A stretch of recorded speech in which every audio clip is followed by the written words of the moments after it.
कसं आहे ना मंडळी, निसर्गाचा नियमच आहे. जे पेराल ते उगवते. काही पेरण्यासाठी ना आपल्या मनापेक्षा जास्त सुपीक जागा या जगामध्ये कुठलीच नाही आहे. कारण मनामध्ये जे पेरलं जातं ते अधिक अत्यंत वेगाने वाढतं. मग ते विचार प्रेमाचे असू देत किंवा द्वेषाचे. हो की नाही मंडळी? तर चला, मी सुप्रिया तुमचं आजच्या व्लॉगमध्ये मनापासून स्वागत करते. तुम्हाला आजचा दिवस सुखाचा, आनंदी आणि आरोग्यदायी जाओ. तुम्ही जी काही स्वप्न पाहिली असतील ती सगळी स्वप्न तुमची पूर्ण होत. त्याचबरोबर शुभ सकाळ सर्वांना. सकाळ सकाळची वेळ होती आणि आता तुम्ही पाहिलं असाल, सुरुवातीला मी शूट घेतलं होतं. तर कडुलिंबाचा पाला ना मी एक गरम पाण्यामध्ये छान उकळवला होता आणि त्याच पाण्यानं ना मी आज रविवारी मुलांना अंघोळ घालते. म्हणजे रविवारचा हा व्लॉग आहे. तर दर रविवारी ना मुलांना सुट्टी असते आणि आमच्याकडचं ना वातावरण रविवारचं कसं असतं ते तुम्हाला आजच्या व्लॉगमधनं कळणार आहे. आणि त्यातल्या त्यात आता पावसाळा चालू झालेला आहे, तर पावसाळ्यातला रविवार कसा असतो हे तुम्हाला बघायला मिळणार आहे. खरं तर ना कामं खूप सारी होती. काहीच कुठल्याच कामाचं मी शूट घेतलं नाही. कामं सगळी होऊन गेलीत. खरं तर तुम्हाला माझे कामाचे व्हिडिओ बघायला आवडतात, कारण तुम्हाला मोटिवेशन मिळतं त्या कामातून. पण कसं असतं ना, कामं अशी असतात की ती शेअर करण्यासारखीच नसतात काही काही. आता रविवारी आपण काय करतो, आठवड्यातनं एकदा पिठं दळतो किंवा पूर्वतयारी जी आहे आठवडाभराची ती करून ठेवतो. ते खरं मी तुमच्याबरोबर शेअर करू शकते. पण टॉयलेट बाथरूम डीप क्लीन करणं असू द्या, तर तिथं मी काही म्हणजे कॅमेरा लावून हे सगळं करत बसत नाही. ब्लॉग खूप मोठा होईल यासाठी. तर मी या सगळ्या छोट्या छोट्या गोष्टी ना तुम्हाला तोंडीच सांगते. आणि दर रविवारी ना आमच्याकडे मटण असतं आणि पावसाळा असेल तर त्यातला त्यात हा बेत ठरलेलाच असतो, चुकत नाही. तर मटण रेसिपी मी तुमच्याबरोबर बऱ्याचदा शेअर केलेली आहे. आता झालंय असं, की काय होतं ना, आता पावसाळ्याचे दिवस आहे, मुलं भिजून येतात. कधी-कधी त्यांच्या अंगात कणकणी असते, कधी डोकं दुखत असतं पावसामुळं, कधी खूप थंडी असते. म्हणजे युनिफॉर्म भिजला ना, की इतकी थंडी वाजते. मग त्यांना कणकणी, आजार, ताप असं होण्याची जास्त शक्यता असते. स्किनचे पण प्रॉब्लेम होतात बघा, पावसाच्या पाण्यामुळे, खराब पाण्यामुळे. तर त्याच्यामुळे मी काय करते, दर रविवारी ना कडुलिंबाचा पाला छान पाण्यामध्ये उकळवते आणि त्या पाण्याने ना दोन्हीही मुलांना अंघोळ घालते. अर्थातच आधी मुलं सकाळी सकाळी उठल्या उठल्या नाश्ता करतात आणि केस कापून येतात. बारीक अशी केस कापून आल्यानंतर मग त्यांची अंघोळ असते कडुलिंबाच्या पाल्यानं. आणि मग त्यानंतर माझी माझी जी कामं आहेत, झाडून लोटून लादी पुसणं, आवरावर झटक झाडझटक हे सगळं असतं. तर मस्त अशी मी ना मटणाला फोडणी देत होते ना, आमच्याकडचं तुम्ही वातावरण पाहत असाल ना, तर तेवढ्यात पाऊस चालू झाला होता. म्हणजे आभाळ भरून आलं होतं. पण मला वाटलं नाही की पाऊस पडणार आहे. आणि खरं तर ना आम्ही नेमकं जेवायला बसायला आणि पाऊस पडायला. तर ना काय होतं, गरम गरम असा मटणाचा रस्सा आहे ना, इतका प्यावासा वाटतो ना अशा वातावरणामध्ये. आणि बरं झालं पावसाला सुरुवात झाली ते. कारण असं वातावरण असेल ना तर खरी जेवणाची मज्जा आणि पोटभर जेवण होतं बरं का. म्हणजे जे पण काही केलेलं आहे ना त्याची टेस्ट आहे ना दुपटीनं वाढते जर पाऊस चालू असेल तर. आणि पावसामध्ये की नाही घरातल्या वस्तू जागच्या जागी असणं, घर स्वच्छ असणं ते पण तितकंच गरजेचं आहे. कारण जेव्हा बाहेर छान असा पाऊस पडत असतो, आपल्याला वाटत असतं की पावसाचा आपण आनंद घ्यायला पाहिजे.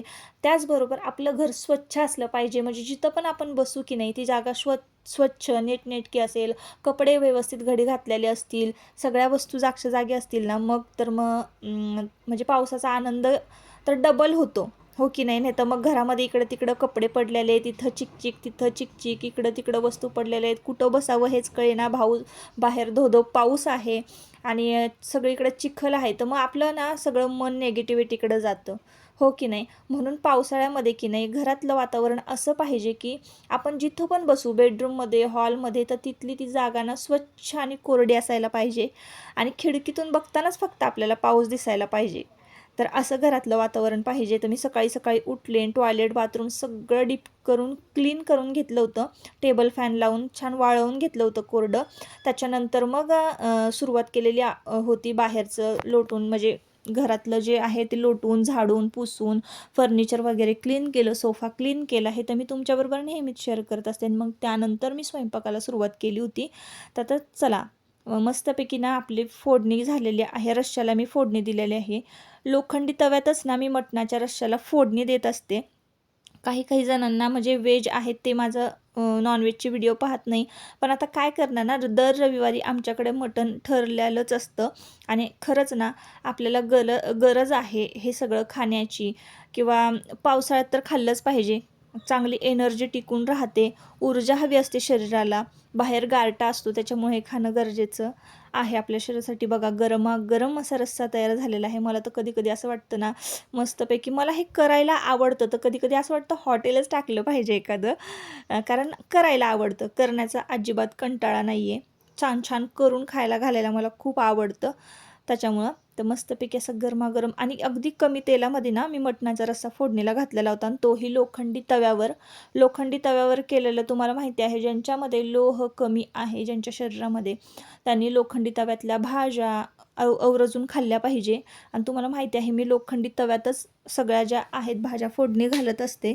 आणि नॉनव्हेजचे पदार्थ तर जास्त करून आमच्याकडे लोखंडी तव्यातच होतात. मस्तपैकी मटण रस्सा वगैरे झाला होता. सुक्कं मटण, पातळ मटण, भाकरी, भात मस्तपैकी बेत इतका छान होता आजचा. आणि भरपूर कपडे धुतले होते आज ना, ते मी असे स्टँडला वाळत घातले होते. पाऊस पडून गेल्यानंतर ना एवढं भारी वातावरण होतं ना आमच्याकडचं. आता जेवण वगैरे झाली, मस्तपैकी सगळा कट्टा, किचन कट्टा चकाचक केलेला आहे. आणि पावसाळ्यामध्ये की नाही घर एकदम असं छान स्वच्छ असेल ना, तितकंच बरं वाटतं. आता हे देवघर पण मी काल स्वच्छ करून घेतलं, त्याचे कपडे वगैरे धुवायचेत अजून मला. आणि इकडं ना मस्तपैकी बेडरूम वगैरे, बेडशीट वगैरे चेंज केली होती बेडरूमची.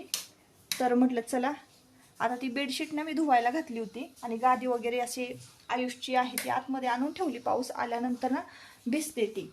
तर पाऊस पडून गेल्यानंतर ना एवढं भारी वातावरण होतं ना, तर तेच वातावरण मी तुमच्याबरोबर आता शेअर करते, दाखवते तुम्हाला की नक्की आमच्याकडचं वातावरण कसं होतं. तर इकडं बघा तुम्ही, सगळे ढग आहे ना डोंगरावरचे.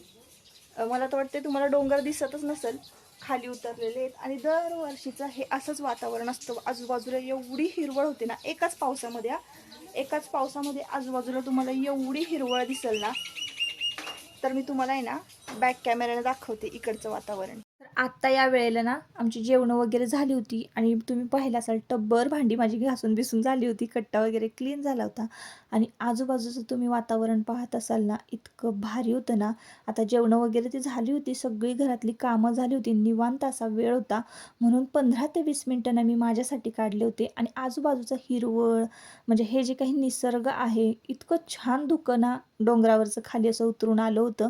तर स्वर्गसुख म्हणतो ना आपण, स्वर्गात नक्की स्वर्ग कसा असावा, तर हे आजूबाजूचं वातावरण पाहिल्यानंतरच कळतं. आणि मला इतकं भारी वाटतं ना की खरंच आम्ही डोंगराच्या पायथ्याशी राहायला आहे, निसर्गाच्या सानिध्यात आहोत ना, अजून खूप छान वाटतं. कारण आम्ही जेव्हा राहिला होतो ना, तेव्हा ही सगळी घरं जी तुम्हाला दिसत आहेत ना, ती सगळी वरती नव्हती डोंगराच्या पायथ्याशी, ती आत्ता झालेली आहे. फक्त शेती होती आणि निसर्ग होता. चला आता संध्याकाळची वेळ झालेली आहे आणि मटणाचा बेत होता. तर मग काही सकाळी केलं ना की दोन्ही टायमाला आपल्याला म्हणजे झालं ते, स्वयंपाक करावंच लागत नाही, दोन्ही टायमाला चालतं ते मटणाचं कालवण सुक्कं पातळ. आणि मग संध्याकाळचा बराचसा वेळ असतो, कारण एका टायमाचा स्वयंपाक आपल्याला करायचा नसतो. एकदाच केला की नाही, तर मटण सकाळी केलं की नाही की दोन्ही टायमाचं होऊन जातं. म्हणून आज संध्याकाळचा वेळ ना म्हणजे खूप सारा वेळ होता, स्वयंपाक काही करायचा नव्हता ना, स्वयंपाकातलाच वेळ वाचला होता. तर चला म्हटलं आपण आता ब्लाऊज कटिंग वगैरे करून घेऊया. तर हा ब्लाऊज की नाही मला वटपौर्णिमेला घालायचा होता, जो की तुम्ही वटपौर्णिमेच्या व्लॉगमध्ये पाहिला असाल. तर हा ना रविवारचा व्लॉग आहे आणि सोमवारी वटपौर्णिमा होती आणि मंगळवारी मी काही शूट घेतलंच नव्हतं. मंगळवारी ना आपला वटपौर्णिमेचा व्हिडिओ पडला होता कदाचित. आणि आजचा दिवस आहे बुधवार, तर रविवारचा व्हिडिओ जो आहे तो बुधवारी अपलोड होत आहे. तर इकडे बघा आता मी ना हा जो फ्रंट नेक आहे ना माझा, तर तो पंचकोनी गळा होता. आता काय होतं ना, जी मी महेश्वरी नेसली होती ना, ती एका ताईंनी मला विचारली होती की ओरिजिनल महेश्वरी आहे का? तर ती ओरिजिनल महेश्वरी नव्हती. तुम्ही Instagramला जा आणि फॅक्टरी आउटलेट या पेजला म्हणजे पेज हा सर्च करा. इंटरेस्टिंग पेज आहे, तर तिथून मी साड्या मागवते. आणि खूप साऱ्या बऱ्याच साऱ्या साड्या ज्या मी घेतलेल्या आहे आत्तापर्यंत, जवळजवळ 7-8 तरी साड्या असतील माझ्या फॅक्टरी आउटलेटमधल्याच आहे. आणि खूप छान लूक देतात. आणि एक तर साडी इतकी छान आहे ब्लॅक अँड व्हाईट माझ्याकडे, तर ती मला इतकी आवडते ना. तुम्ही कुठल्याही कितीही थंडीमध्ये, जर मी महाबळेश्वरला नेसून गेली होती ती साडी, तरीसुद्धा थंडी वाजत नव्हती, अजिबात थंडी वाजत नव्हती. इतकी सारी ऊब आहे, ओरिजिनल असं धोत्रासारखं कापड आहे त्या साडीचं. आणि आता जी मी महेश्वरी घेतलेली आहे तीसुद्धा ओरिजिनल महेश्वरीसारखीच लूक देते. तर तुम्ही जा आणि सर्च करा, तिथूनच मी साड्या घेत असते. तर चला मग आता या व्लॉगचा शेवट मी इथंच करते. परत आपण पुन्हा भेटूया नवीन एका व्लॉगमध्ये. तोपर्यंत स्वतःची काळजी घ्या, मजेत राहा. परत पुन्हा भेटूया नवीन एका व्लॉगमध्ये. चला बाय बाय.